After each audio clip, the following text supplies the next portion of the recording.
ডিক্ৰাই চাহ বাগিচা খেলপথাৰত সমষ্টিভিত্তিক ঝুমুৰ নৃত্য প্ৰশিক্ষণৰ সামৰণি অনুষ্ঠান সম্পন্ন। বিহুৰ পাছত এইবাৰ ঝুমুৰ নৃত্যক বিশ্ব দৰবাৰত প্ৰতিষ্ঠাৰ লক্ষ্য চৰকাৰৰ। মুখ্য অতিথি হিচাপে নদুৱাৰ সমষ্টিৰ বিধায়ক পদ্ম হাজৰিকাৰ অংশগ্ৰহণ। ঝুমুৰ দলসমূহৰ লগত মাদলৰ তালে তালে নাচি বাগি আত্মহাৰা হ'ল বিধায়ক পদ্ম হাজৰিকা। বাপতিসাহোন বিহুৰ নৃত্যক বিশ্ব দৰবাৰত প্ৰতিষ্ঠা কৰিবলৈ সক্ষম হোৱাৰ পিছত এইবাৰ আদিবাসী চাহ জনগোষ্ঠীয় ঝুমুৰ নৃত্যক বিশ্ব দৰবাৰত স্থান দখল কৰি গিনিজ বুক অফ ৱৰ্ল্ড ৰেকৰ্ডছত নাম অন্তৰ্ভুক্ত কৰিবলৈ প্ৰচেষ্টা চলাইছে অসম চৰকাৰৰ সাংস্কৃতিক পৰিক্ৰমা বিভাগে। এই উদ্দেশ্যে সমষ্টি ভিত্তিত অনুষ্ঠিত ঝুমুৰ গীত নৃত্যৰ প্ৰশিক্ষণ কৰ্মশালাসমূহৰ আজি সামৰণি অনুষ্ঠান অনুষ্ঠিত হয় নদুৱাৰ সমষ্টিৰ অন্তৰ্গত ডিক্ৰাই চাহ বাগিচাৰ খেলপথাৰত। অসম চৰকাৰৰ সাংস্কৃতিক পৰিক্ৰমা বিভাগৰ উদ্যোগত ঝুমুৰ বিনন্দিনী শীৰ্ষক কাৰ্যসূচীৰ অধীনত নদুৱাৰ আটছা আৰু আদিবাসী ছাত্ৰ সন্থাৰ বিশেষ তৎপৰতাত আয়োজিত ঝুমুৰ প্ৰশিক্ষণ কৰ্মশালাৰ সামৰণি অনুষ্ঠানটিত নদুৱাৰ সমষ্টিৰ বিভিন্ন প্ৰান্তৰ পৰা অহা 150ৰো অধিক চাহ জনগোষ্ঠীয় যুৱক যুৱতীয়ে ঝুমুৰ গীত নৃত্যৰ প্ৰশিক্ষণ কৰ্মশালাৰ সামৰণি অনুষ্ঠানটিত মাদলৰ তালে তালে নাচি বাগি ঝুমুৰ গীত নৃত্য পৰিৱেশন কৰি সকলোকে আপ্লুত কৰে। এই ঝুমুৰ বিনন্দিনীৰ সামৰণি অনুষ্ঠানটিৰ মুখ্য অতিথি হিচাপে অংশগ্ৰহণ কৰি নদুৱাৰ সমষ্টিৰ বিধায়ক পদ্ম হাজৰিকাই চাহ জনগোষ্ঠীয় যুৱক যুৱতীসকলক সৰ্বাংগ সুন্দৰ ৰূপত ঝুমুৰ গীত নৃত্য পৰিৱেশন কৰি সফলতা অৰ্জন কৰাৰ হেতু উৎসাহ অনুপ্ৰেৰণা যোগায়। বিধায়কগৰাকীয়ে নিজেও ঝুমুৰ দলসমূহৰ লগত মাদলৰ তালে তালে নাচি বাগি আত্মহাৰা হৈ পৰা পৰিলক্ষিত হয়। সামৰণি অনুষ্ঠানটিত অসম চাহ জনজাতি ছাত্ৰ সন্থা আৰু আদিবাসী ছাত্ৰ সন্থাৰ বিষয়ববীয়াসকলৰ লগতে যুৱ লেখক সাহিত্যিক তথা প্ৰাক্তন সাংবাদিক লক্ষীকান্ত বৰাইও অংশগ্ৰহণ কৰে।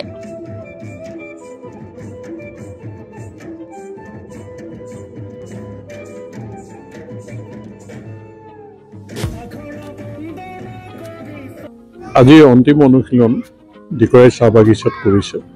আচলতে অসম চৰকাৰৰ ফালৰ পৰা যি ঝুমুৰক বিশ্ব অভিলেখ সৃষ্টি কৰিবৰ কাৰণে যি এক চৰকাৰৰ ফালৰ পৰা মুখ্যমন্ত্ৰী ডাঙৰীয়াই পদক্ষেপ গ্ৰহণ কৰিছে ই সঁচাকৈ আদৰণীয়। আৰু চাহ বাগিচাৰ সকলো মানুহে দলমত নিৰ্বিশেষে সকলো মানুহে এই কথাটোত আনন্দ পাইছে আৰু তেওঁলোকে ধন্যবাদ জনাইছে যে চৰকাৰী এই পদক্ষেপত। কাৰণ স্বাধীনতাৰ পিছত আজিলৈকে এই চাহ জনগোষ্ঠীটোৰ চহকী যি কৃষ্টি সংস্কৃতি আছে ইয়াক প্ৰতিষ্ঠিত কৰিবলৈ তেনে কোনো ধৰণৰ পদক্ষেপ গ্ৰহণ নকৰিলে।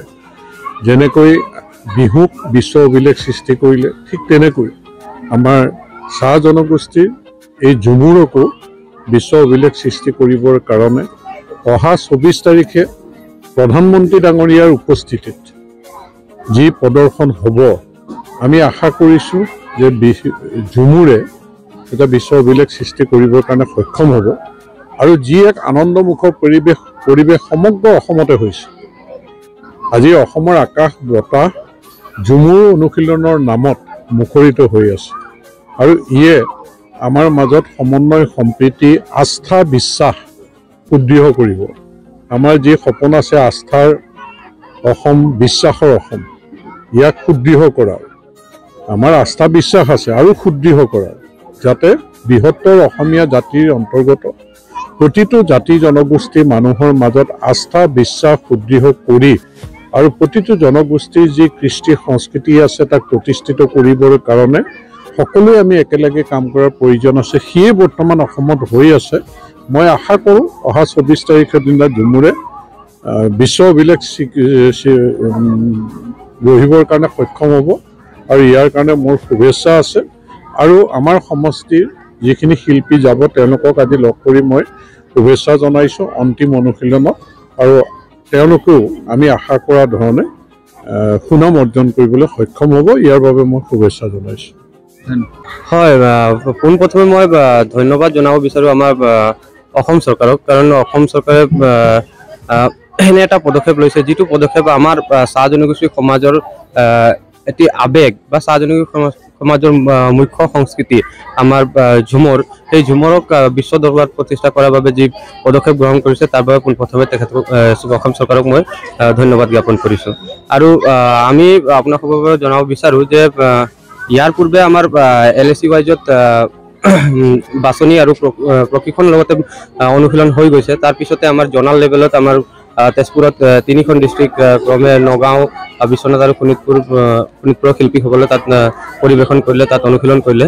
তাৰপিছতে আচলতে আমাৰ অহা 21 তাৰিখৰ পৰা পুনৰ সৰুসজাই ষ্টেডিয়ামতে অনুশীলন হ'ব যদিও আমাৰ নদুৱাৰ সমষ্টিৰ সন্মানীয় বিধায়ক পদ্মা হাজৰিকাৰ নেতৃত্বত আমাৰ সমষ্টিত 5 দিনীয়া এটা অনুশীলন কাৰ্যসূচী ৰাখিবলৈ আমাক আহ্বান জনাইছিলে আৰু সেই মৰ্মে আমি আজি অন্তিম দিন 5 দিন আমি অনুশীলন কৰিলোঁ আৰু আমি ৰাইজৰ পৰা সঁহাৰি পাইছোঁ। ৰাইজে আমাক বহুত সহযোগিতা আগবঢ়াইছে আৰু সেইমৰ্মে আমিও অনুভৱ কৰিছোঁ আৰু খুব আনন্দ অনুভৱ কৰিছোঁ যে আমি এনে এটা বিশ্ব ৰেকৰ্ড যিটো ৰেকৰ্ডৰ সহভাগী হ'বলৈ পাই আমি নথৈ আনন্দিত হৈছোঁ।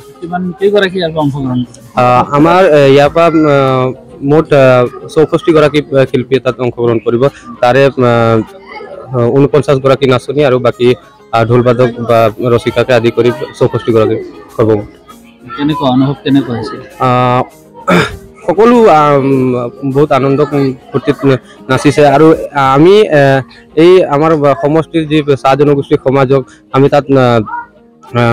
আমি তাত প্ৰদৰ্শন কৰিবলৈ যাম। আমাৰ নদুৱাৰৰ হয় আৰু তাত আমি যদিও বিভিন্ন চাহ বাগিচাৰ পৰা আমি বিলংছ কৰোঁ, কিন্তু আমি এতিয়া এটা পৰিয়ালৰ দৰে হৈছোঁ। আমি সকলোৱে আনন্দমুখৰ পৰিৱেশতে আমি নাচ গান কৰি আছোঁ, প্ৰশিক্ষণ কৰি আছোঁ আৰু আজি আমাৰ প্ৰীতিভোজো হৈছে।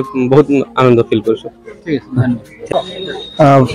পোনপ্ৰথমে মই অসম স্বাধীনতা ছাত্ৰ সন্থাৰ তৰফৰ পৰা অসম চৰকাৰে যি মানে উদ্যোগ লৈছে, আজি বৃহত্তৰ অসমীয়া জাতিৰ অবিচ্ছেদ্য অংগ চাহ জনগোষ্ঠীৰ হিয়াৰ আমঠু ঝুমৰ নৃত্যক বিশ্ব দৰবাৰত প্ৰতিষ্ঠিত কৰাৰ লক্ষ্য উদ্দেশ্যেৰে যি মানে পদক্ষেপ লৈছে অসম চৰকাৰে, তাক লৈ আমি অসম স্বাধীনতা ছাত্ৰ সন্থাৰ তৰফৰ পৰা ধন্যবাদ জনাইছোঁ। আৰু এই ক্ষেত্ৰত বিশেষভাৱে আমাৰ সমষ্টিৰ বিধায়ক শ্ৰীযুত পদ্মা হাজৰিকা দেৱক সম্পূৰ্ণৰূপে আমাৰ সহায় সহযোগিতা যেনেধৰণে আগবঢ়াইছে, তাক আমি ৰাইজৰ হৈ তেখেতকো ধন্যবাদ জনাইছোঁ আৰু আশা কৰিছোঁ যে তেখেতে যেনেধৰণে বৰ্তমান সময়ত মানে গোটেই ৰাইজক মানে তেওঁলোকে দিয়া পৰামৰ্শ আগবঢ়াই আছে সমষ্টিবাসী ৰাইজক, অনাগত দিনতো তেনেকৈ কৰি যাব বুলি ধন্যবাদ। News desk Assam today.